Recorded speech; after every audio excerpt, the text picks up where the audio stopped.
Je voudrais pas donner de conseils, mais enfin, si c'était moi-même, j'aurais attaqué d'Otor quelques gigantesques boulots. Par exemple, tripler la Seine jusqu'à la mer, en large comme en profondeur. Voilà un programme qui existe. C'est des choses qui peuvent compter. Rendre la Seine super maritime. Assez de ces bergeries, de ces rognages de bout d'égout, ces épissures de collecteurs. Qu'on en sorte, sacré nom de Dieu, une bonne fois pour toutes. C'est horrible, tous ces petits biefs en soins de vidange, ces lourds dépotoirs stagnants, ces décantages pestilentiels de tout le purin de 20 provinces. À la mer! Vos péniches, elles naviguent même plus, elles rampent visqueuses sur la merde. La Seine maritimisante, c'est déjà fort beau, mais ça ne suffit pas. Non, non, non. Je décréterais davantage. Il faut amplifier le trafic direction la mer d'une manière très monstrueuse. Léviathan! Je décréterais la construction du plus bel autostrade du monde, d'une immense ampleur, alors 50 mètres de large, 4 voies, direction Rouen et la Manche. Vous voyez ça? Voilà ce qu'ils auraient dû penser. Ça valait un petit peu mieux que toute cette soucrie crouleuse, cette calamiteuse carambouille de bistots et de je sais toutisme. Et puis, encore 20 autostrades que je lancerais vers les falaises, vers les plages, vers le grand air, à partir de Rouen. J'en ouvrirais un éventail comme on n'en aurait jamais vu sur ces paysages. Ils ne demandent que ça entre le Havre et le Tréport. Un éventail de vifs accès vers le bonheur, vers les poumons, vers le grand vent, vers les globules, vers la mer. Des autobus populaires Paris-La Bleue aller-retour. 20 francs. Ça existerait comme travail et comme résultat. Ça serait plus des djibouqueries. Voilà qui aurait du son, du fond, de la couleur, de la durée, du vrai progrès, sans palais, sans toit, sans cloche. Paris, puisque nous en sommes là, est une ville qu'on ne peut plus reconstruire, même plus aménager d'une façon ou d'une autre. Les temps des rafistolages, des bricoles, des petites malices, des affuteries sont révolus. C'est une ville qui a fait toute sa vie, qui est devenue maintenant toute misible, mortelle pour ceux qui l'habitent. Le mieux, c'est qu'elle reste croupir en retrait définitif, en touchant musée, avec tourniquet si l'on veut, une exposition permanente en arrière des événements comme Aigues-Mortes, Bruges ou Florence. Faut la démembrer tout à fait, lui laisser juste les parties mortes, tout le faisandé qui lui convient. Pour les humains, c'est autre chose, ils ne peuvent pas vivre dans un cadavre. Paris, jolie ville croupissante, gentiment agonique, entre la noble place des Vosges et le musée carnavalet. Parfait. L'agonie est un spectacle qui intéresse bien des personnes. Vieillards fétides qui se disloquent en susurrant des choses d'histoire. La seule banlieue possible d'une ville de 4 millions d'habitants, c'est la mer.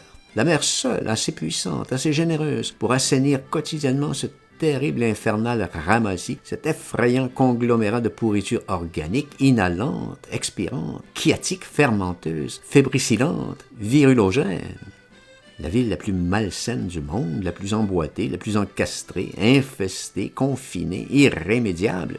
C'est Paris, dans son carcan de collines. Un cul-de-sac pris dans un égout, tout mijotant de charognes, de millions de latrines, de torrents de mazout et pétrole bien brûlant. Une gageure de pourriture, une catastrophe physiologique préconçue, entretenue, enthousiaste. Population à partir de mai, plongée, maintenue, ligotée dans une prodigieuse cloche au gaz, littéralement suffoquée, strangulée dans les émanations, les volutes de 1000 usines, de 100 000 voitures en trafic, les dégagements sulfureux, stagnants de millions de chiots, absolument corrodés, minés, putréfiés jusqu'à ces derniers hémoblastes, par les plus insidieuses, les plus pernicieuses ordures aériennes. Ventilation nulle. Paris est un pot d'échappement sans échappement. Buée, nuages de tous les carbures, de toutes les huiles, de toutes les pourritures jusqu'au 2e étage de la Tour Eiffel. Une cuve opaque, asphyxiante au fond de laquelle nous rampons et crevons. Densité de pourriture vaporeuse infranchissable à tous les rayons solaires directs. La nuit, le fameux Ouessant lui-même, avec ses 300 millions de bougies, sèche, risible contre ce rideau de toutes les pourritures parisiennes stagnantes, parfaitement opaques. Aucune lumière ne peut percer, disperser cette bouillie. Pourriture prodigieuse, surchauffée, enrichie infiniment pendant tous les mois de l'été par tant d'autres saloperies permanentes, exsudants organiques, résidus chimiques, électrifiés de millions de carburations abjectes qui nous filent tout droit les bronches et le trésor de notre sang. À la bonne santé pour la ville lumière, une poubelle gazeuse pour torture imbécile. Salut! Les humains se traînent dans Paris, ils ne vivent plus, c'est pas vrai. Jamais ils n'ont leur compte humain de globules, 3 à 5 milliards ou plus au lieu de 7. Ils n'existent qu'au ralenti, en larves inquiètes. Pour qu'ils sautent, il faut les doper. Ils ne s'émoustillent qu'à l'alcool. Observez ces faces d'agoniques, c'est horrible à regarder. Ils semblent toujours un peu se débattre dans un suicide. Une capitale loin de la mer, c'est une sale cuve d'asphyxie, un Père-Lachaise en convulsion. C'est pas de l'urbanisme qu'il nous faut. C'est plus d'urbanisme du tout. La banlieue, faut pas l'arranger, faut la crever, la dissoudre. C'est le bourrelet d'infection. La banlieue qu'entretient, préserve toute la pourriture de la ville. Tout le monde, toute la ville, à la mer, sur les artères de la campagne pour se refaire du sang généreux, éparpillé dans la nature, au vent, aux embruns, toutes les hontes, les fientes de la ville. Débrider toutes ces crevasses, ces rues, toutes ces pustules, ces glandes stimulantes de tous les pus, les immeubles, guérir l'humanité de son vice infect, la ville.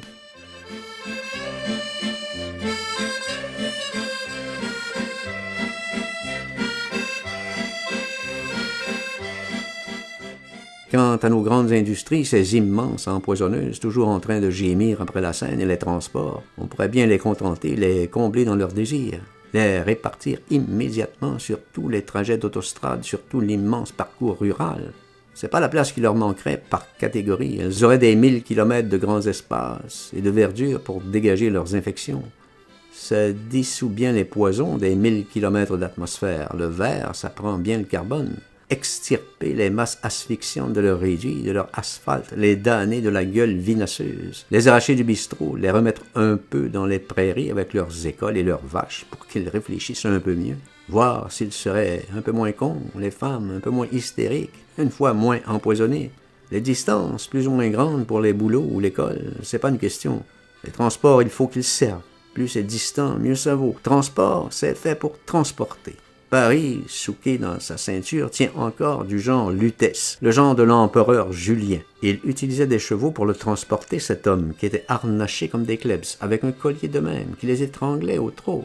C'était pas pratique. Ce serait moins long en autostrade de Paris à Rouen que pour aller de nos jours de la Porte Montrouge à la place Clichy. C'est ça qu'on aurait dû montrer aux étrangers. Insatiable, frénétique de sensationnel, toute une capitale de l'Europe en train de se débiner, de se faire les balises, de s'en aller par mont, par vous, avec tout son personnel, de déménager vers les plages. Ils ne seraient pas venus pour rien, les touristes, tant par tête. Ils auraient eu de quoi causer, de se faire des réflexions pendant les longues soirées d'hiver. C'est pas difficile de comprendre que Paris est plus habitable. Regardez un peu les gens riches, ils y habitent presque plus. Quand ils y passent 2 mois par an, c'est le bout du monde. Paris manque à présent de tout. Ils le savent bien, les michés. Tout ce qui peut permettre à l'homme une vie à peu près supportable, pas trop asthénique. L'eau claire, le vent, les poumons, les fleurs, les espaces, les jardins, les globules rouges, le silence. On a enlevé tout ça aux masses, sournoisement. C'est la plus vilaine manigance, la plus dégueulasse escroquerie qu'une administration sinistre de rapaces vendus assassins ait jamais commise en pleine connaissance de cause. L'exposition, c'est le comble. On ne pouvait pas faire plus ignoble que ce bourbier surfaisandé de tous les résidus de camelote, de toutes les moutures d'alcool, de tous les relents de l'univers, tout à l'égout, toute l'hystérie juive au mazout, en haut-parleurs et guignols, bistrots et saucisses, c'est ça le bouquet de notre ville, son cœur véritable. Il ne faut plus urbaniser, il faut crever, émietter, dissoudre les villes. Et Paris, pour l'exemple, d'abord. Éparpiller ce Paris, faire avec lui petit pousset jusqu'au bord des vagues. Ça me fait toujours chier énorme quand j'entends tel fumier d'écrivains en crise d'effet dithyrambique, journaleux dopé, chanter du credo, entonner encore une fois l'hosanna de la ville merveilleuse. Ville infâme et merveilleuse. Il n'est que ces sous-fianteux, déboulinant de leurs wagons pommes, le cul encore tout empaillé des étables du bled natal pour s'égosiller d'enthousiasme. Quand je foulais, en mes 20 ans, ce pavé magique, le boulevard Saint-Michel, je me sentais venir des ailes. Fines emblavures de fausses coliques, petites saloperies sivoiseuses. Si vous aviez été élevé un petit peu passage Choiseul, dessous les vitraux caloriques, si vous aviez un peu connu les soirs de torture d'Étuve, dans le fournil des gaz sulfurés, vous parleriez pas pour des rien. Vous seriez peut-être moins ardent, beaucoup moins féru, moins bardique sur les délices parisiens, sur les dessous affriolants de l'incomparable capitale. Toujours la même banale raison. pour tous ces credos dégueulasses, ces flagorneries urbanitaires, pour toutes ces jactances imbéciles. L'aveuglement, la muflerie, c'est tout. C'est ça le ronron adulateur des éberlués de leur province.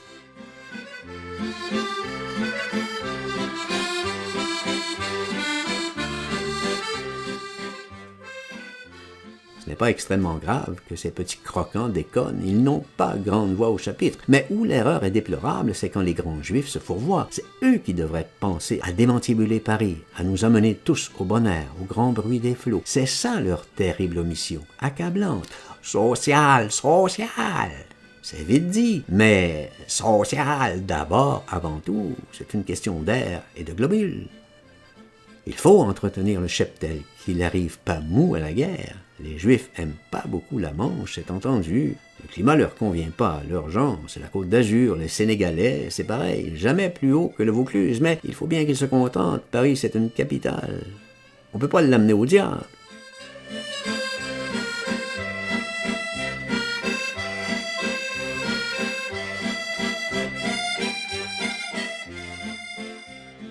J'ai connu un agonique, tiens, je vais te faire tout comprendre. Dans ma clientèle, un garçon qui s'en allait, jeune, un artiste et homme du monde. J'en ai vu beaucoup d'agoniques, mais celui-là, quand on lui passait le thermomètre, qu'on lui laissait un peu à demeure, ça lui redonnait des sensations, ça le faisait encore bandocher, malgré qu'il était au coma. Il gardait ses habitudes. C'est même comme ça qu'il a fini, dans les bras de sa mère.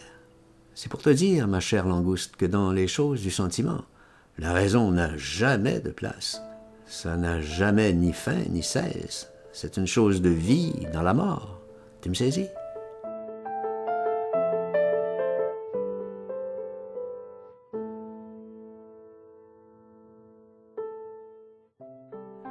Le capitaine Dreyfus est bien plus grand que le capitaine Bonaparte. Il a conquis la France et il l'a gardée. Il a bien raison, Gutmann. Tous ces vices, après tout, me débectent. Toute cette invasion d'Abyssins n'est plus supportable. Il avait raison, Lipschitz. Les Français qui sont pas contents, nous les ferons sortir. Je vais me tirer, on me le dira pas deux fois, peut-être en Irlande. Ils aiment pas les Juifs en Irlande, ni les Anglais. Ils les abominent conjointement. C'est la bonne disposition par les temps qui courent, la seule. Mais je peux pas partir comme une fleur. Je veux pas tomber à la charge des Irlandais. Je sais ce qu'il en retourne. Il me faut un petit viatique. Bien sûr, ce livre va se vendre. La critique va se l'arracher. J'ai fait les questions, les réponses, alors je crois bien que j'ai tout prévu. Elle pourra chier tant qu'elle voudra, la critique. Je l'ai conchiée bien plus d'avance. Ah, je l'emmerde, c'est le cas de le dire. C'est la façon. J'aurai forcément le dernier mot, en long comme en profondeur. C'est la seule manière. J'ai pris toutes mes précautions. Mais la critique, c'est pas grave, c'est bien accessoire.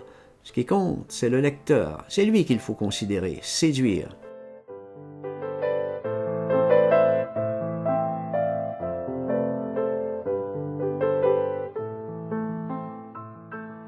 Je le connais, français moyen, regardant, objectif, vindicatif. Il en veut plus que pour son plâtre, dès qu'il ne s'agit plus d'un juif. Et je n'ai pas sa cote d'amour. Je vais donc lui donner bon poids, je vais le gâter, décidément, je vais ajouter quelques chapitres. Une dizaine, que ça représente un vrai volume. Je vais faire un peu de Bédécaire. C'est la mode, c'est les croisières. C'est susceptible de le fasciner. Le genre magazine des voyages. Vous souvenez-vous? Ah, le bien bel illustré, chatoyant et tout, divertissant au possible, ravissant de lecture, aimable, pittoresque, pimpant. Je vais reprendre ce principe aux magies de Michel Strogoff. Je veux terminer ce gros et furieux ouvrage en grande courtoisie. Le coup de chapeau, le panache, grande salutation, je vous prie. De ma plume immense, esbouriffée, je frôle le tapis. Grande parabole, je vous présente mes devoirs. Grande révérence, grande féerie, je vous salue. Votre serviteur.